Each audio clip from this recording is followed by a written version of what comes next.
Welcome back to the deep dive. So today we are starting a journey with a stack of really fascinating sources covering history, botany, and even cultural philosophy. That's right.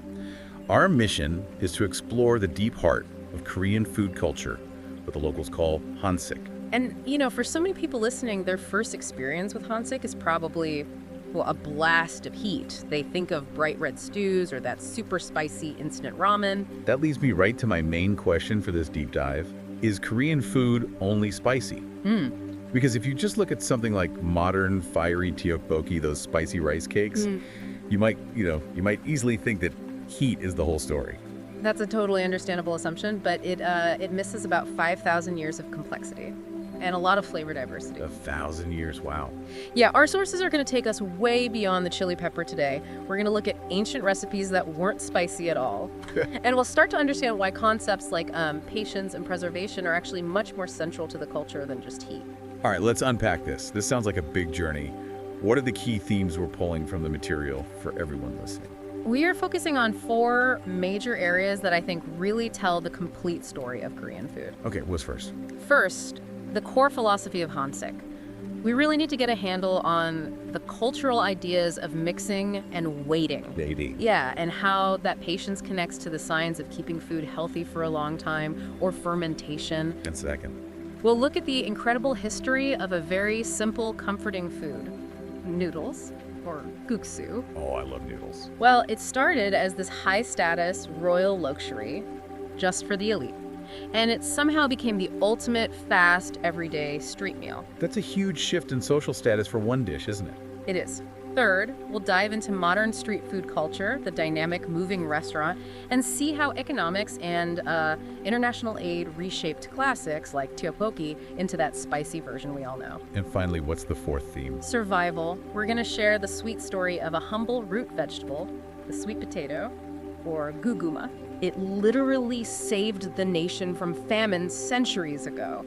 And get this, we'll see how modern scientists are using that exact same root to solve future global food crises. It's a really powerful thread. I find that connection from ancient survival to future science absolutely fascinating. So let's start at the foundation then. We keep using this term hansik. What defines it? What makes Korean food fundamentally Korean? So hansik is the official name for traditional Korean cuisine, but it's a huge concept. It holds about 5,000 years of recorded history. Wow. It's not just a list of dishes, it's a reflection of the history, the seasons, and the ancient lifestyle of the Korean people. It's always adapting, but that core philosophy stays the same. The philosophy is a big word. Can we simplify that? What are the core values that are actually embedded in the food? Let's focus on what our sources emphasize. We have mixing, which is seokyeom, waiting, or gidaram, caring, berio, and pensive enjoyment, punyu. Okay, let's start with mixing. That seems like a very active, hands-on part of eating a meal. It's definitely the most visible part of the philosophy. The best example is, of course, Bibimbap. Right. Think about how it's served. You have the rice on the bottom and then all the colorful ingredients, maybe 5 or 7 different vegetables, some meat, an egg, all placed so carefully in their own sections. It represents harmony, order. It looks perfect, almost like a painting. You almost don't want to touch it. Exactly. But the entire cultural point of the meal is what you do next. You, the eater, take charge. You add the gochujang, the chili paste, and then you grab your spoon and just mix it all up, vigorously. Until it's this chaotic mess, usually with the white rice all stained red. Yes.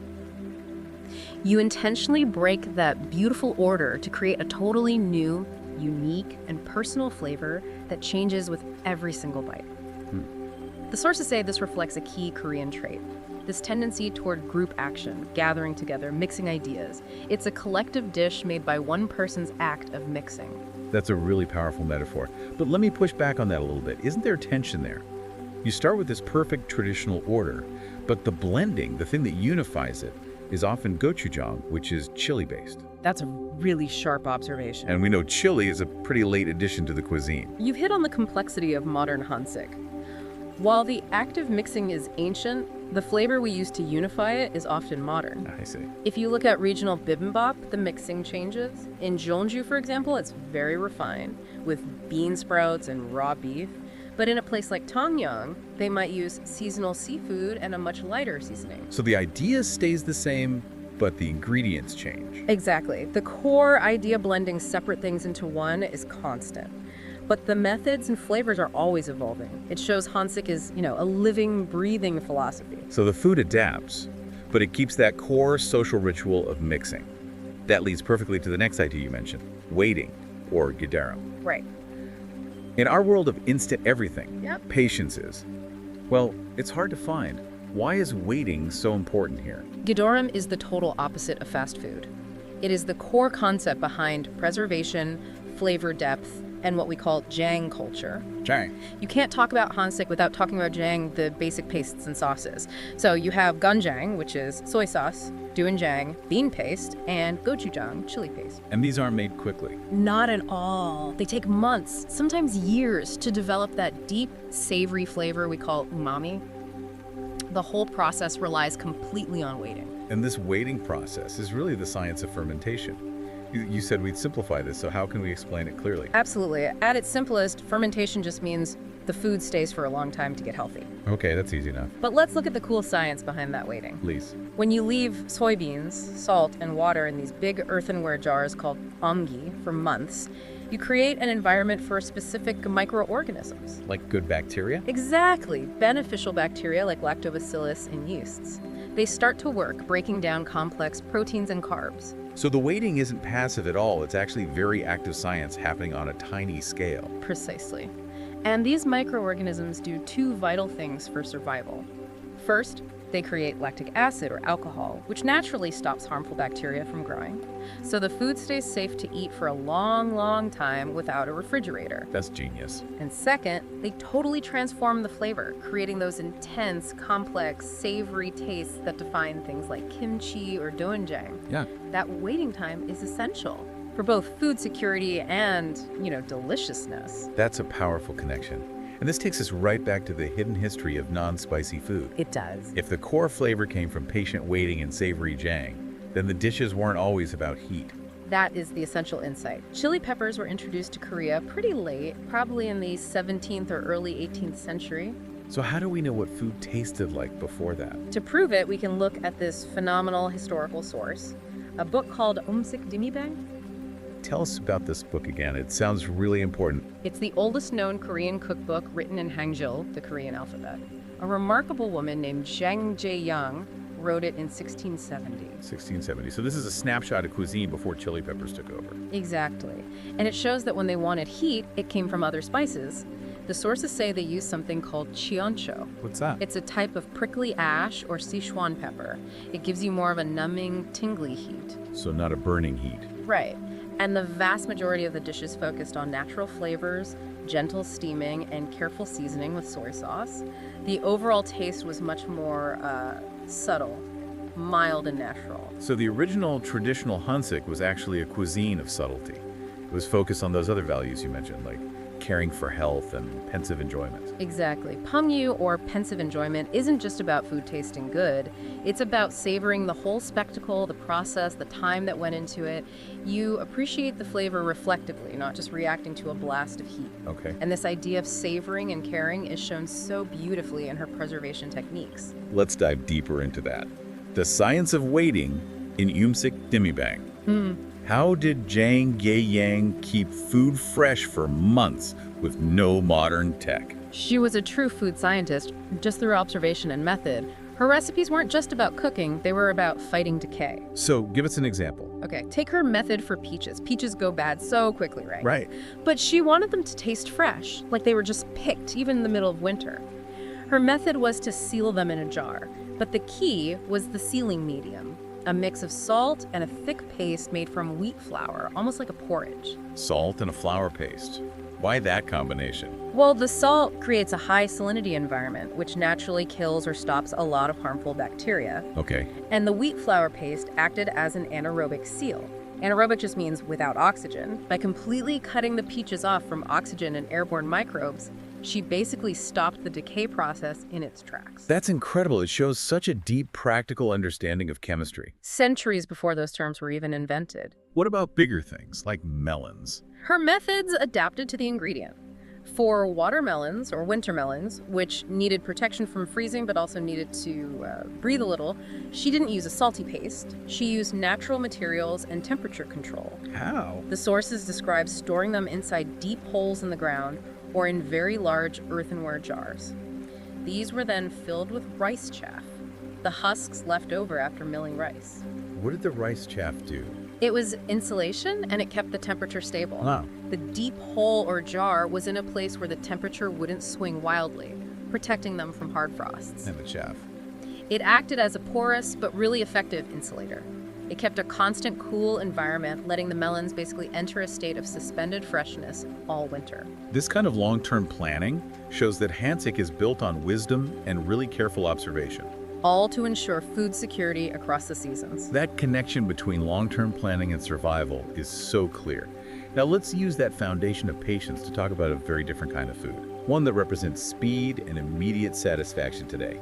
We're shifting from that slow process of preservation to the quick meal of the modern city. We're moving to noodles, guksu. Exactly. When you go to a bustling place like Gwangjang Market today, guksu is the definition of a fast, cheap, satisfying meal. It's comfort food. So how did something so common and quick today start as a food for royalty?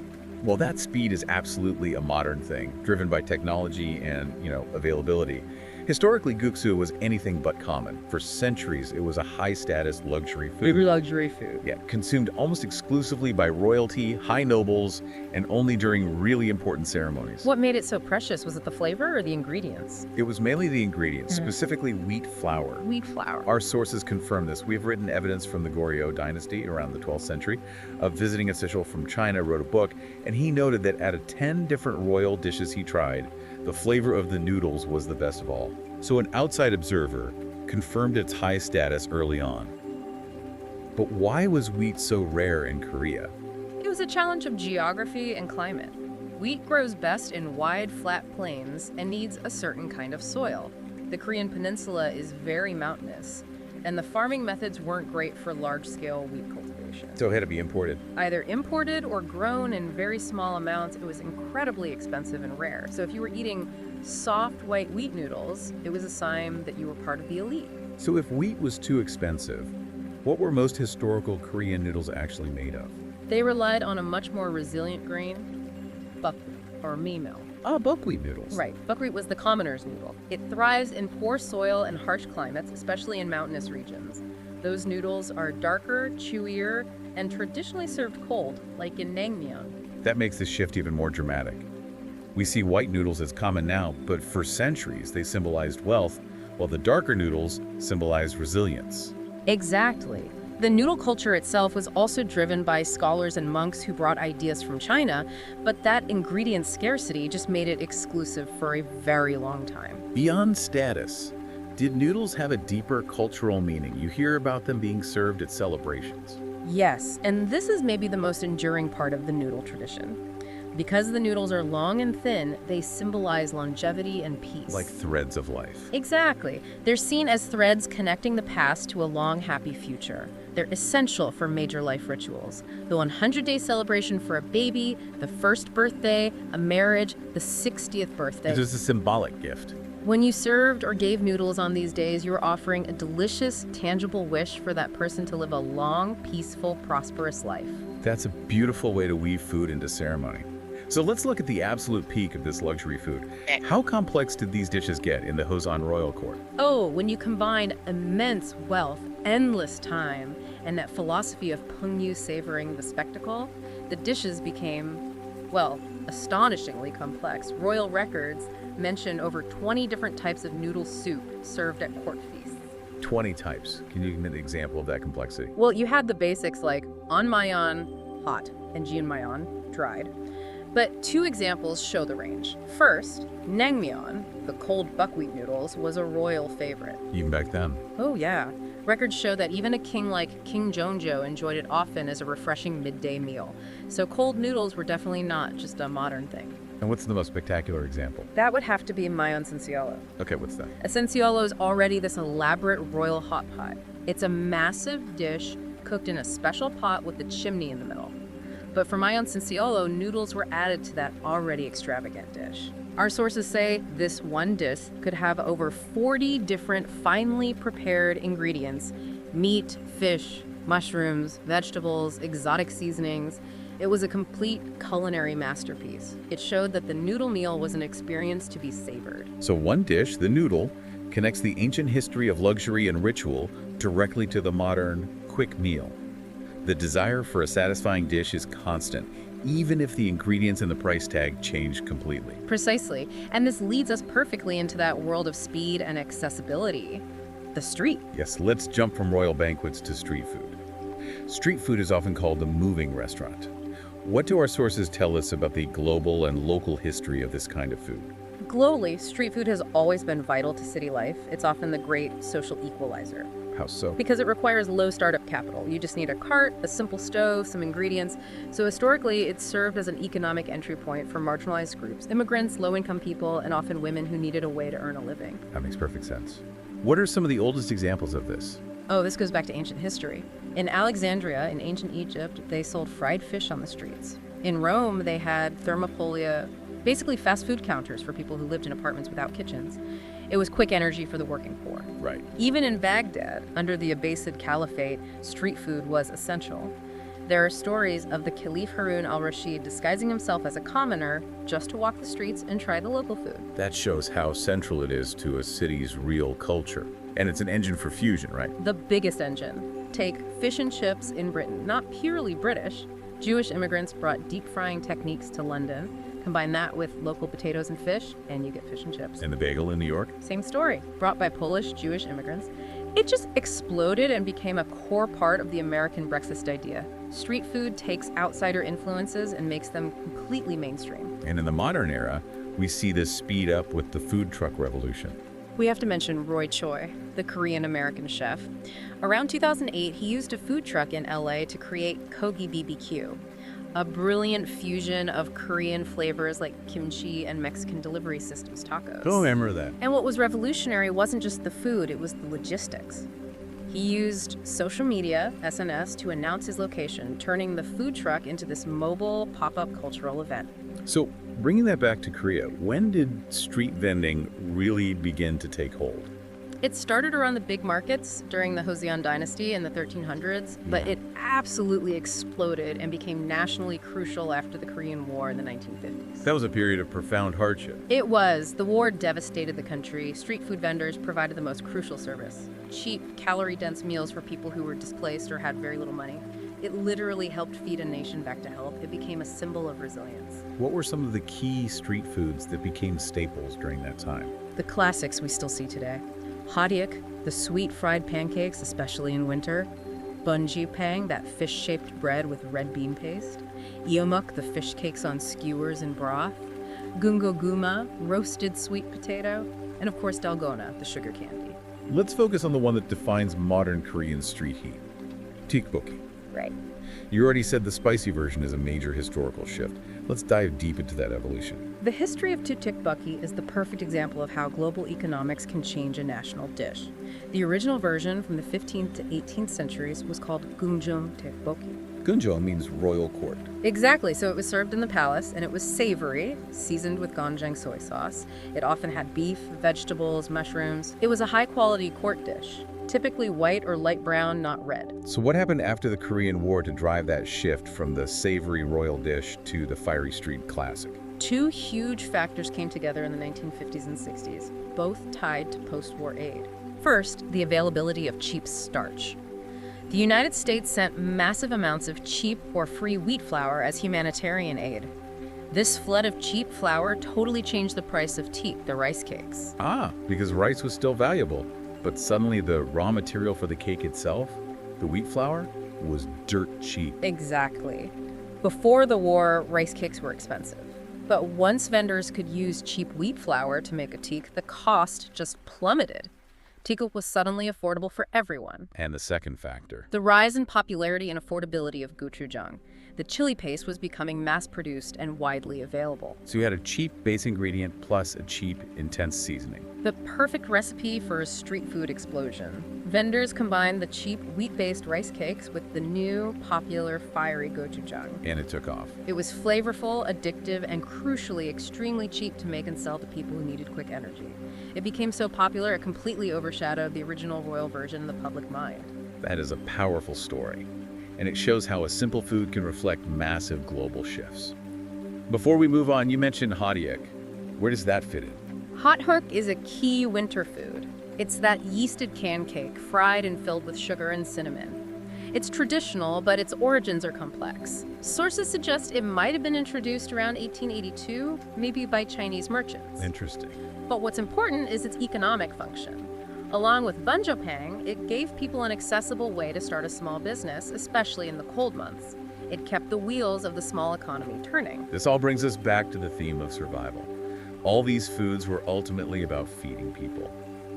Let's pivot now from abundance back to scarcity and talk about the sweet potato, or guguma. We have to. And to appreciate the sweet potato's role, we have to understand the level of crisis the Joseon dynasty faced. Famine.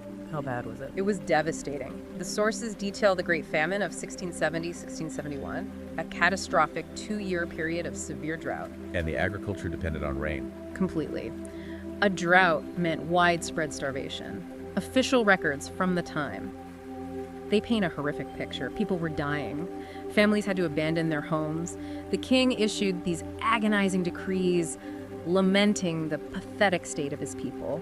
They needed a crop that didn't need perfect conditions to grow. Exactly. They needed a famine relief crop, a guangjakmol, and that's where the sweet potato comes in, brought to Joseon almost a century later in 1763. Who is responsible for bringing it over? The hero of the story is a scholar and diplomat named Jo Eom. He was serving as a Haseon Tongsinsa, a high-level envoy, on a mission to Japan. Where did you find it? On Tsushima Island. It's an island that sits between Korea and Japan, only about 50 kilometers from Busan. So very close. Very. And Jo Eom was observing the local agriculture and noticed this strange, robust crop thriving in soil that wasn't great for rice. He immediately saw its potential. He knew it was the answer. He realized this wasn't just some curiosity, it was the solution to Korea's recurring famine problem. So did he wait to bring the seeds back himself? No. And this is key. He felt it was too important to wait until his mission was over. He arranged for the seeds and the knowledge of how to grow them to be sent immediately back to Busan. He knew it couldn't wait. He recorded his excitement in his diary, noting how sweet and filling it was. So he successfully introduced the crop. But the story doesn't end there, does it? There were struggles to get it adopted. Immense struggles. Despite the efforts of Jo Eom and other scholars, the sweet potato faced a huge internal challenge: corruption. How did corruption affect a survival crop? Well, once the sweet potato proved to be a successful, reliable crop, local officials saw it as a new resource to exploit. They started demanding the sweet potatoes as a form of tax. Oh no. Imagine being a farmer. You plant this amazing, reliable crop, and then the local official just seizes your entire harvest. It discouraged farmers from planting it at all. That's heartbreaking. A life-saving discovery nearly ruined by greed. It required intervention from the very top. King Jeongjo, seeing the sweet potato's vital role, had to issue a very specific royal decree. What did the king say? He explicitly told provincial governors to encourage growing sweet potatoes, and, crucially, he forbade any official from seizing it as a tax. He protected it. He elevated this humble root vegetable to a strategically protected national asset. It's incredible that it survived all that and became a staple. So let's move from history to today. Is the sweet potato still just a survival crop? It has been thoroughly upgraded. Today, it's recognized globally as a top health food, prized for its vitamins and fiber. Right. And Korea maintains a very serious research program. The National Institute of Crop Science, for example, has a massive genetic collection, about 700 different varieties of sweet potato. So this is serious science. What kind of modern research is happening now? It's focused on developing high-functioning varieties, resistant to disease, more nutritious, and able to grow in even harsher climates. One really cool technique they use is grafting the sweet potato onto a morning glory stem. Grafting onto a morning glory. Why a flower? It solves a big problem for breeders.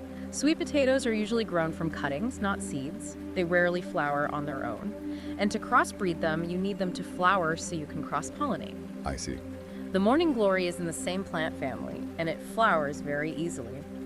By grafting the sweet potato onto the morning glory's flowering stalk, the stalk basically tricks the sweet potato into flowering. That's brilliant. This allows scientists to collect the pollen and create new, genetically diverse, and hopefully cold-resistant types. That is a remarkable demonstration of science serving survival, taking a historical solution and making it future-proof. It is, and this dedication to resilience is why the sweet potato is now seen as a crucial part of global food security.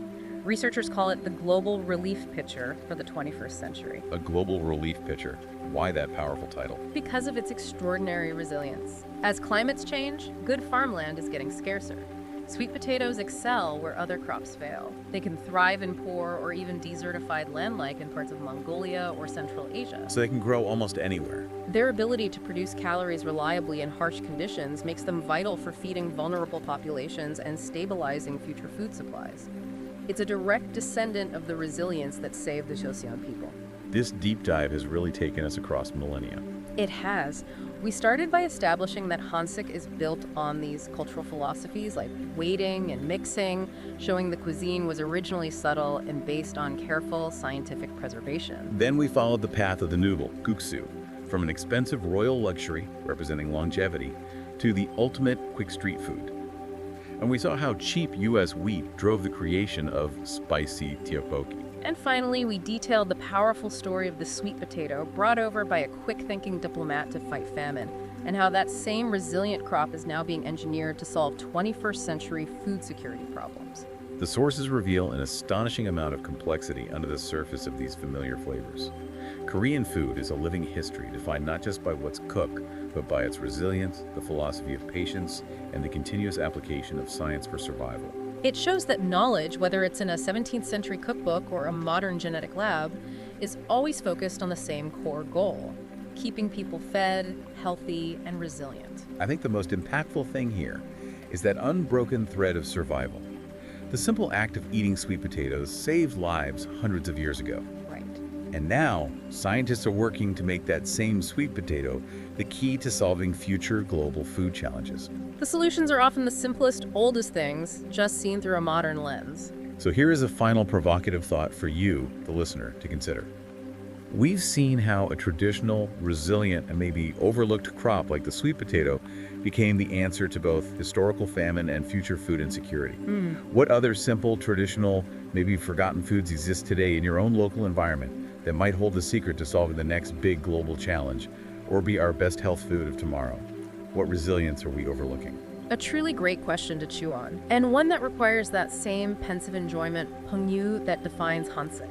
Thank you for sharing these incredibly detailed sources and joining us on this deep dive.